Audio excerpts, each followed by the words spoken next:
Hello అండి, praise the lord. మరొక యాక్టివిటీతో మేము ముందుకు వచ్చాను. ఈ పేపర్ యాక్టివిటీలో మీకు నచ్చిన కలర్స్ తీసుకోండి. ఒకవేళ కలర్ పేపర్స్ లేకపోతే వైట్ పేపర్ అయినా తీసుకోండి, A4 పేపర్. మరి ఈరోజు నేను ఈ కలర్ తీసుకుంటున్నాను యాక్టివిటీ కోసము. మిగతావన్నీ పక్కన పెట్టేసుకొని మరి ఇక్కడ ఒక పేపర్ తీసుకొని ఇది ఒక పర్సన్ అని మనం ఈ లెసన్ని స్టార్ట్ చేస్తా ఉన్నాం.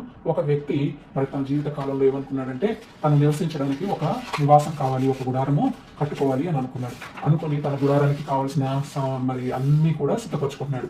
బైబిల్లో మనకు తెలుసు కదా, అబ్రహాం గుడారాల్లో నివసించేవాడు. అయితే ఈయన కూడా గుడారాలు వేసుకొని ఎక్కడంటే అక్కడ జర్నీ చేస్తూ వెళ్ళొచ్చు కాబట్టి ఒక గుడారాన్ని మేక్ చేసుకోవాలి అనుకున్నాడు, తయారు చేసుకోవాలి అని. అలాగే పౌలు గారు కూడా మరి గుడారాలు టెంట్ మేకింగ్ చేసే వాటిని చేస్తూ ఉన్నాడని మనకి బైబిల్లో మనం చూస్తా ఉన్నాం. ఇలా గుడారాన్ని వ్యక్తి వేసుకున్నాడు తను నివసించడానికి వీలుగా.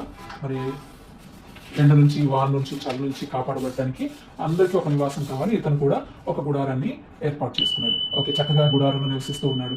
అయితే మరి తన పోషణ కోసం ఇప్పుడు ఉండడానికి అయితే నివాసం ఉంది, అయితే పోషించబడడానికి తనకి మరి ధనం కావాలి, మరి కొన్ని తినడానికి అన్ని కావాలి. కాబట్టి ఏదైనా ఒక పని చేయాలి అని అనుకున్నాడు. కానీ అతనిలో ఒక దురాశ, అత్యాశ ఏమనిపించింది అంటే ఎక్కువగా కష్టపడొద్దు, చాలా తక్కువ కష్టపడి ఎక్కువ డబ్బులు సంపాదించుకొని ఇక ఎప్పుడు కూర్చొని తినాలి అన్న ఆశ అతనిలో పుట్టింది. అందుకని ఏం చేశాడంటే అతను మరి ఎలా అయితే బోట్ని గుడారాన్ని చేసుకున్నాడో అలాగే తన జీవిత కాలంలో ఒక బోట్ను కూడా తయారు చేసుకున్నాడు. ఈ బోట్ ఎందుకు అంటే తను జర్నీ చేయడానికి వీలుగా ఉండడం కోసం ఒక బోట్ను కూడా ఆయన తయారు చేసుకుని ఇక ఈ బోట్ ఎక్కి మరి సముద్ర ప్రయాణము, చాలా నదులు దాటి, సముద్రాలు దాటి బోట్లో జర్నీ చేస్తూ ఉన్నాడు. చక్కగా అలా వెళ్తూ ఆయన ఆశ ఏంటి, ఏదైనా సరే కొద్ది కాలమే కష్టపడి ఎక్కువ లాభాన్ని సంపాదించాలి, దాంతో ఎప్పుడు కూర్చొని తినాలి అన్న ఆశ తనలో ఉంది. ఇలా వెళ్తూ ఉన్నాడు. అయితే మరి ఆయన ఎందుకు అసలు జర్నీ మొదలు పెట్టాడు, ఏం తెచ్చుకోవడానికి వెళ్తున్నాడు, ఏం సంపాదించుకోవడానికి వెళ్తున్నాడు అని అంటే ఇక్కడ మనం చూస్తున్నాము. తను వెళ్ళే దేనికోసమో కాదు, ఆ సముద్రాలు దాటి మరి చాలా సార్లు మనం వింటాం కదా, చాలా దూర ప్రయాణాలు చేసి మరి ధనాన్ని సంపాదించుకోవడం, వజ్ర వైడూర్యాన్ని సంపాదించుకోవడం అనే విషయాలు మనం పూర్వం కథల్లో అట్లా వింటూ ఉండేవాళ్ళం రాజుల దగ్గర అలాగా. మరి ఈయన కూడా ఏం చేశాడంటే డైమండ్స్ సంపాదించాలి. ఈ డైమండ్స్ తెచ్చుకోవడం వల్ల ఎక్కువ లాభము వస్తుంది, కొన్ని రోజులు కష్టపడి ఇంకా డైమండ్స్ అమ్ముకొని చక్కగా జీవించవచ్చు అని డైమండ్స్ సంపాదించుకోవాలని జర్నీ చేస్తా ఉన్నాడు. ఓకే, మంచి ఆలోచనే. మరి డైమండ్స్ సంపాదించుకోవడానికి జర్నీ చేస్తూ ఉండగా మొత్తానికి ఆయన ఒక గుహ చేరుకున్నాడు. మరి ఆ గుహలో ఆ డైమండ్స్ దాచబడి ఉన్నాయి అని విని ఆ గుహలోకి వెళ్ళి చూసిన తర్వాత ఆశ్చర్యంగా నిజంగానే ఆ గుహలో ఎంత మంచి డైమండ్స్ తన కళ్ళకి కట్టినట్టుగా కనిపిస్తున్నాయి. వెంటనే ఆ డైమండ్స్ ఏం చేశారంటే చూడండి, ఆ డైమండ్స్ తీసుకొని ఒక పాకెట్లో, అంటే తన దగ్గర ఉన్న ఒక బ్యాగ్లో వేసేసుకున్నాడు. చక్కగా తనకు కావాల్సిన డైమండ్స్ ఒకటి దొరికితే చాలు అని వెళ్ళిన వ్యక్తి చాలా డైమండ్స్ కనిపించేసరికి మంచిగా తన పాకెట్లో వేసుకొని మరి బయలుదేరుతూ ఉన్నాడు. మరి ఆయన బయలుదేరుతూ ఉన్నప్పుడు మళ్ళీ తన గుడారము, నివాసం ఎక్కడుందో అక్కడికి రావాలి కదా. అలా వస్తున్న మరి ఆ జర్నీలో మళ్ళీ తను బోట్ ఎక్కడం జరిగింది. ఎందుకంటే మరి వాళ్ళ ఊరు రావాలి అంటే ఖచ్చితంగా బోట్ జర్నీ చేయాల్సిందే. కాబట్టి ఆయన బోట్ ఎక్కుతూ వస్తూ ఉన్నాడు. ఓకే, బోట్ జర్నీ చేస్తూ ఇలా వచ్చేసాడు. తర్వాత ఆయన ఇంకా కొన్ని గుహలు వెతికాడు, ఏమైనా దొరుకుతాయేమో అని. చూస్తున్నారు కదా, కొన్ని గుహలు వెతికాడు. అయితే మిగతా గుహల్లో లేవు, కానీ ఇందాక పెద్ద గుహలో దొరికిన వాటిని అన్నింటినీ ఆయన తీసుకుని ఇక జర్నీ మొదలుపెట్టి వెళ్తూ ఉన్నాడు. అయితే మళ్ళీ తిరిగి నదుల దగ్గరికి, సముద్రాల దగ్గరికి వచ్చినప్పుడు ఆయన దగ్గర ఏమున్నాయి, వెళ్ళేటప్పుడు ఏమీ లేవు, కానీ ఇప్పుడు వచ్చేటప్పుడు చాలా డైమండ్స్ తీసుకొని చక్కగా బయలుదేరుతున్నాడు. మళ్ళీ ఆయన బోట్ జర్నీ స్టార్ట్ అయింది.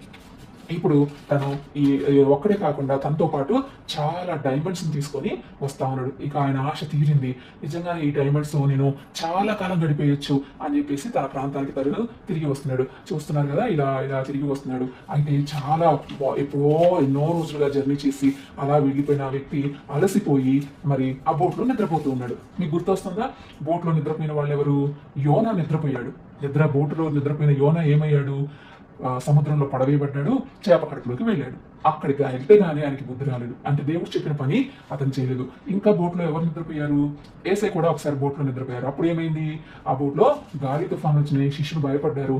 మరి గాలిని, సముద్రాన్ని ఏసయ్య గద్దించారు కదా. నిద్రపోవడం చూస్తున్నాం బోట్లో. ఈ వ్యక్తి కూడా బోట్లో నిద్రపోతూ ఉన్నాడు. ఈలోగా గాలి, తుఫాన్లు వచ్చేస్తా ఉన్నాయి, కానీ ఆయన మాత్రం నిద్రపోతూ ఉన్నాడు. ఆ గాలి తుఫాన్ల వల్ల తను నిద్రపోతూ మేల్కొని ఉండలేకపోవడం వల్ల ఏం జరిగిందంటే ఆ బోటు వన్ సైడ్ అంతా కూడా పాడైపోయింది. వన్ సైడ్ పాడవంగానే దాంట్లోకి వెంటనే వాటర్ వచ్చేస్తాయి. అయ్యో, ఆ బోట్లో వాటర్ రావడం వల్ల ఇంకొక వైపు కూడా మరి ఊగిపోతా ఉంది బోటు. ఇంకొక వైపు కూడా మరి పాడైపోయింది. రెండు వైపున బోటు పాడైపోయేసరికి ఆ బోటు మొత్తం మొత్తము సముద్రంలోకి పడిపోయింది. దాని టాప్ ఉన్న ఇది కూడా మరి సముద్రంలో మొత్తం పగిలిపోయింది. టాప్ లో ఉంటుంది కదా డేరాలాగా, అది కూడా పగిలిపోయింది, మొత్తం సముద్రంలోకి పడిపోయింది. ఇప్పుడు ఆ డైమండ్స్ సముద్రంలో కలిసిపోయాయి. ఆ వ్యక్తి కూడా సముద్రంలో పడ్డాడు. వెంటనే నీళ్ళలో మునగ్గానే మెలకు వచ్చేసింది. అరే నేనేంటి బోట్లో లేనా, వజ్రాలు ఏమైపోయాయి, డైమండ్స్ ఏమైపోయినాయి, నేనేంటి ఇక్కడ ఇలా పడిపోయాను అని చెప్పేసి వెంటనే అతడు మరి అప్పుడు ప్రార్థన చేయడం మొదలుపెట్టాడు. దేవా నన్ను క్షమించు, నేను అత్యాశతో నేను కష్టపడొద్దు అనుకున్నాను, ఈజీగా సంపాదించుకోవాలనుకున్నాను, అయ్యో నన్ను క్షమించవా అని ప్రార్థన చేస్తూ ఉన్నాడు. వెంటనే తనకి మరి ఒకటి కనిపించింది తన బోట్లోంచి, తన ఏంటంటే జాకెట్ పిల్లలు. ఈ జాకెట్ ఏంటి, మనము చాలా సార్లు రివర్స్ లో బోటింగ్ అవి చేస్తున్నప్పుడు సముద్రంలో చేస్తున్నప్పుడు లైఫ్ జాకెట్ ఇస్తారు. ఎందుకంటే నీళ్ళలో మనం మునిగిపోవద్దని జాకెట్ ఇస్తారు. ఈ జాకెట్ వల్ల నీళ్ళలో మునగకుండా కొంతసేపు మనము మరి రక్షించబడవచ్చు. వెంటనే ఆయన ఆ జాకెట్ వేసుకుని మరి డైమండ్స్ వదిలేశాడు. తన బోటు పోయింది, తిరిగి తను సముద్రంలోంచి బయటకు వచ్చేసాడు. ఈ రోజు ఆయన్ని కాపాడింది ఏంటి, బోట్ కాదు, తన మరి డైమండ్స్ తను కాపాడలేకపోయాయి. అయితే ఈ లైఫ్ జాకెట్ తనకు లేకపోతే తన ప్రాణం పోయేది. ఈ లైఫ్ జాకెట్ వల్లనే ఆయన మరి బ్రతికాడు, బయటకు వచ్చేసాడు. అయితే పిల్లలు ఇప్పుడు ఆయన ఎలాగైపోయాడంటే జీరో అయిపోయాడు. తన జీవితము ఒక జీరోగా మారిపోయింది. ఆయన గుడారము కట్టుకున్నాడు, ఏమీ చేయలేకపోయింది. ఆయన బోటు చేసుకున్నాడు, తయారు చేసుకున్నాడు, ఆ బోటు తనని కాపాడలేకపోయింది. తను డైమండ్స్ తెచ్చుకున్నాడు, డైమండ్స్ తను కాపాడలేకపోయాయి, ఏది కాపాడలేదు. ఇప్పుడు అన్నీ ఉన్నప్పుడు దేవుడిని మర్చిపోయాడు. ఇప్పుడు ఆయన జీరో అయిపోయాడు, ఆయన దగ్గర ఏమీ లేదు, జీరో అయిపోయాడు. అప్పుడు దేవుడిని ప్రార్థించాడు. దేవుడు వెంటనే ఆయనకి లైఫ్ జాకెట్ ఇచ్చి తన జీవితాన్ని కాపాడాడు. నిజంగా ఇక్కడ మనం లైఫ్ జాకెట్ అని పేపర్ని చూపిస్తున్నాం, కానీ నిజంగా యేసయ్య మనకి రక్షణ అనే వస్త్రాన్ని ధరింపచేశాడు. యెషయా గ్రంథంలో మనం చూస్తాం. యెషయా గ్రంథము చెప్తున్నట్టుగా మరి రక్షణ వస్త్రాన్ని ఆయన మనకు ధరింపచేసి ఉన్నాడు అని వాక్యం సెలవిస్తుంది.